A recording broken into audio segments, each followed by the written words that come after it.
PDAM Tirta Raja Kabupaten Ogan Komering Ulu mengambil langkah tegas terhadap pelanggan yang menunggak bayar.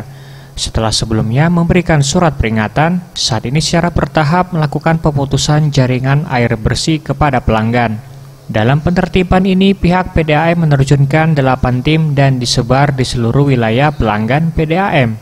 Pelanggan yang menunggak bayar selama 3 bulan hanya bisa pasrah saat dilakukan pemutusan oleh pihak PDAM. Bahkan tidak ada perlawanan.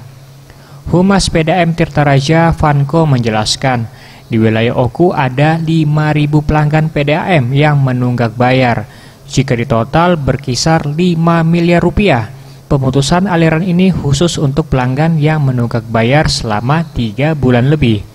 Pihak PDAM Tirta Raja memastikan sambungan air bersih akan dipasangkan kembali kepada pelanggan jika sudah melakukan pelunasan tunggakan. Prosesnya tidak akan lama, bahkan pemasangan kembali bisa dilakukan dalam waktu 1 hari kerja saja. 5.000 terbagi menjadi beberapa wilayah juga, yaitu dari Lubu Raja, Lubu Batang, dan juga yang paling banyak itu adalah khusus di Kota Batu Raja. Tunggakan itu terjadi itu rata-rata di atas 3 bulan ke atas, Pak. Bagus Mihargo, Sriwijaya TV.